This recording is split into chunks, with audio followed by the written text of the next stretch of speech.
میں 15 شعبان کے حوالے سے بات کچھ کرنا چاہتا تھا اور کچھ رمضان کے حوالے سے۔ 15 شعبان کی رات میں ہمارے ملکوں میں جو ہمارے عجمی ملک ہیں اس میں وہ کچھ ہو رہا ہے جو نہ میرے نبی نے کیا، نہ صحابہ نے کیا، نہ تابعین نے کیا۔ عجیب و غریب عبادات گھڑ لی ہیں، عجیب و غریب اس کے اعمال بنا لیے ہیں اپنی طرف سے، اور مسجدیں بھری ہوتی ہیں اور روشنیاں لگی ہوتی ہیں اور آتش بازی ہو رہی ہوتی ہے۔ میرے نبی نے اس رات کی فضیلت بتائی، عمل کوئی نہیں بتایا۔ جیسے یہاں کوئی صلاۃ تسبیح کی جماعت کرا رہے ہوتے ہیں، کوئی اجتماعی تہجد پڑھ رہے ہوتے ہیں، کوئی دیگیں چڑھا رہے ہوتے ہیں، کوئی آتش بازی کر رہے ہوتے ہیں، تو وہ اس میں اتنا غلو ہو گیا ہے کہ یہ بھی ٹھیک نہیں۔ اور کچھ علماء نے اس کے رد میں اس کا اتنا انکار کیا ہے کہ اس رات کی کوئی فضیلت ہے ہی نہیں، یہ بھی ٹھیک نہیں۔ اس بیچ کا راستہ، اس رات کی فضیلت میں جتنی احادیث ہیں وہ ضعیف ہیں، لیکن اتنی کثرت سے ہیں کہ ان سب کا مل کر جمع ہو کر کم از کم وہ حسن لغیر ہی تک تو پہنچ جاتی ہیں۔ اور ابن عثیمین رحمۃ اللہ علیہ نے بھی یہ لکھا ہے کہ زیادہ سے زیادہ ان احادیث کے مجموعے سے، چونکہ اگرچہ ضعیف ہیں لیکن کافی زیادہ ہیں، تو وہ حسن لغیر ہی تک پہنچ جاتی۔ تو حسن لغیر ہی سے کوئی عمل ثابت نہیں ہوتا، عمل ثابت ہوتا ہے صحیح حدیث کے سے۔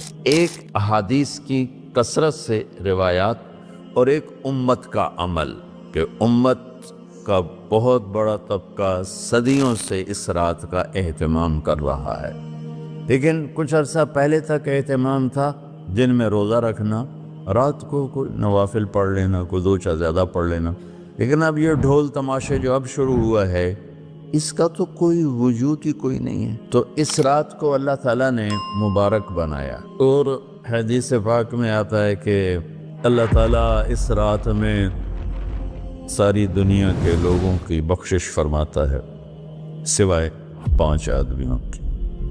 5 کے سوا سب اہل ایمان کی بخشش ہو جاتی۔ مشرک، المشرک پہلا مشرک، دوسرا مشاحن، مشاحن کیسے کہتے ہیں؟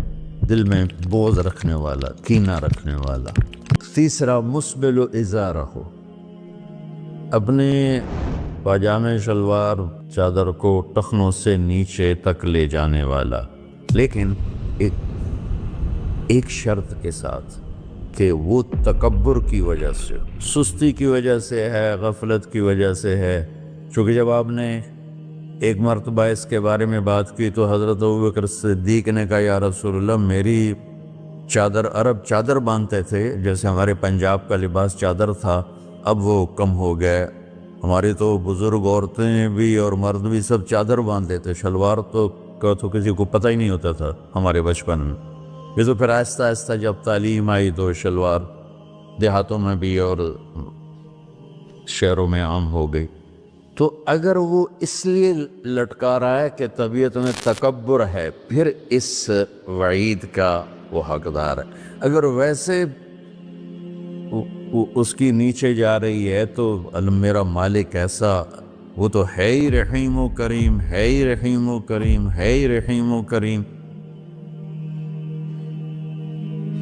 صرف شلوار نیچے لٹکانے سے وہ اتنی شدید سزا دے۔ اگر اس کے پیچھے تکبر ہے، پھر ہے، یہ تکبر نہیں ہے تو انشاءاللہ وہ اس سے محفوظ ہوگا۔ تو اپنی چادر کو لٹکانے والا، لیکن بشرط تکبر۔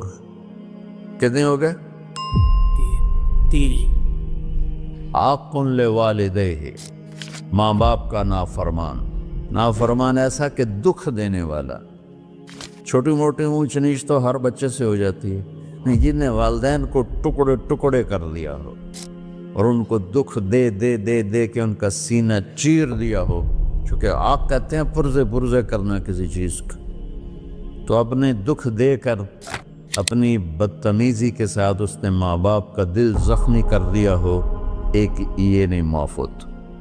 پانچواں، مدمن خمر، مسلسل شراب پینے والا، مستقل جو شراب کا عادی ہو، ان 5 کو مؤخر کر دیا جاتا ہے۔ معافی نہیں ہونے کا مطلب یہ نہیں کہ اللہ تعالیٰ کبھی معاف نہیں کرے گا، معافی نہ ہونے کا مطلب یہ ہے کہ یہ 5 ایسے گناہ ہیں کہ اس کی وجہ سے بخشش رک جاتی ہے۔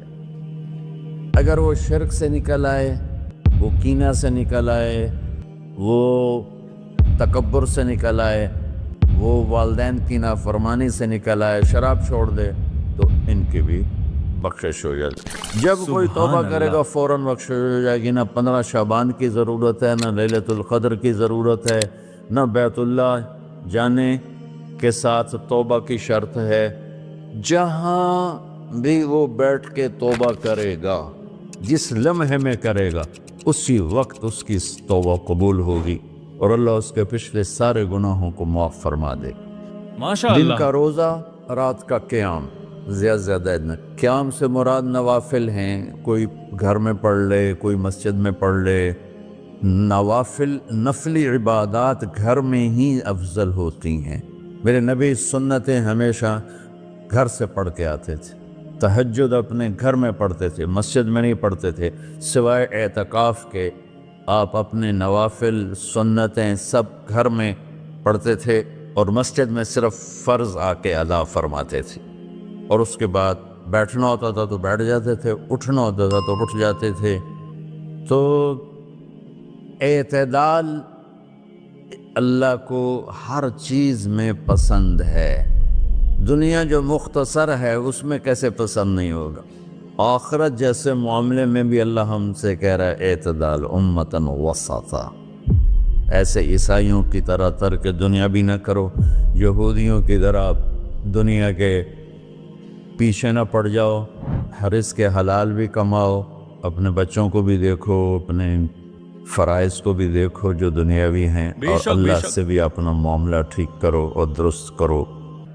میں ایک حدیث سناتا ہوں، بخاری شریف میں بھی ہے، مجھے اب ہر شے بھول گئی، لیکن وہ ہے نہی الغلو، اس طرح کر کے آپ لوگ زیادہ جانتے ہوں گے جو پڑھ رہے ہیں، کہ غلو سے نہیں۔ حدیث آپ کو سب کو یاد ہوگی کہ 3 صحابہ آئے اللہ کے نبی کے گھر اور پوچھا کہ اللہ کے نبی رات کیسے گزارتے ہیں؟ تو گھر والوں نے کہا سوتے بھی ہیں، جاگتے بھی ہیں، کھاتے بھی ہیں۔ تو وہ تینوں آپس میں کہنے لگے وہ تو نبی ہیں، سوئیں بھی تو کوئی بات نہیں، اور شادی ہے کوئی بات نہیں، ہم تو نبی نہیں، ہمیں تو کچھ کرنا چاہیے۔ ایک نے کہا کہ میں ساری زندگی روزہ نہیں چھوڑوں گا، ایک نے کہا کہ میں ساری زندگی سوؤں گا نہیں، ایک نے کہا میں ساری زندگی شادی نہیں کروں گا۔ تو دیکھنے میں تو واہ واہ کیا بڑی بزرگی ہے، وہی بڑے بزرگ ہے۔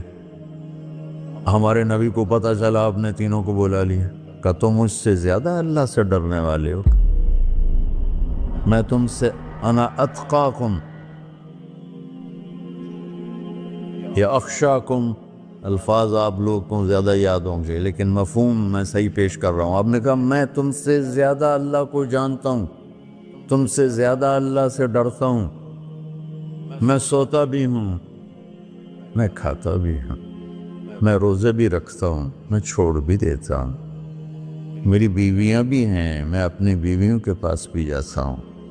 تم دین میں غلو سے بچو، پہلے امتوں کو ہلاک کر لیا دین میں غلو۔ دنیا میں غلو یعنی انتہا پسندی، ایکسٹریمسٹ ہونا، دنیا ہو یا دین ہو، دونوں میں اعتدال بچو، اللہ تعالیٰ کو پسند ہے۔ تو شعبان کے حوالے سے ایک علماء کا طبقہ اتنا رد میں گیا کہ ایسی نفی کر دی کہ جیسے ہے ہی کچھ نہیں، یہ بھی غلط ہے۔ ایک طبقہ وہ ہے جو پتہ نہیں کیا کچھ کرتا ہے شب برات کے نام پر، وہ بھی غلط۔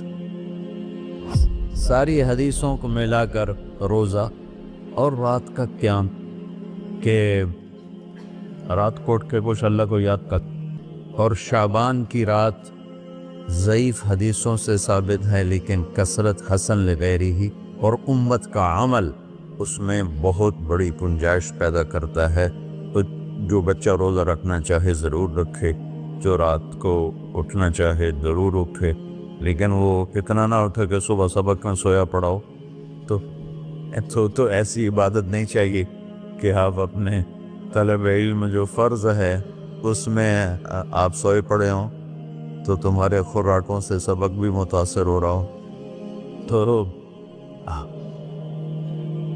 اعتدال بچوں، ہر چیز میں اعتدال۔ تو اس میں یہ جو 5 ہیں، ایک مشرک، ایک مشاہن۔ مشاہن کون ہے؟ جو دل میں کینہ بغض رکھتا۔ اب میں کہاں سے آنسو لاؤں اس بات پر رونے کے لیے کہ ایک تو دنیا داروں کا بغض کینہ ہے آپس کی لڑائیوں سے، لیکن یہ جو دیندار ایک دوسرے سے بغض، اس قدر بغض رکھتے ہیں کہ کافر بنائے بیٹھے ہیں، ایک دوسرے کو سلام کا جواب نہیں دیتے، جنازے میں نہیں شریک ہوتے۔ اس کا جرم واپس جاتا ہے تاجروں کو نہیں، حکمرانوں کو نہیں، خطیبوں، نادان، ہر خطیب نہیں، نادان خطیبوں، جو ہر مکتبہ فکر میں موجود ہیں، جو اس شدت کے ساتھ اوروں کی نفی کرتے ہیں اور اپنے آپ کو صحیح کہتے ہیں کہ جیسے باقی سب جہنمی ہیں، سب کافر ہیں، اور صرف ہم ہی صحیح ہیں اور ہم ہی جنت میں جائیں گے اور کوئی جنت میں نہیں جائے گا۔ تو جو کہ اس میڈیا کے ذریعے سے بہت سی امت سن رہی ہے، تو میں دیکھو بچوں ہاتھ جوڑتا ہوں اللہ کے واسطے، دین پیش کرنا، کافر کافر کے نعرے مت لگانا، اور یہ کافر وہ کافر، یہ کافر وہ کافر۔ اللہ بڑا کریم۔ بے شک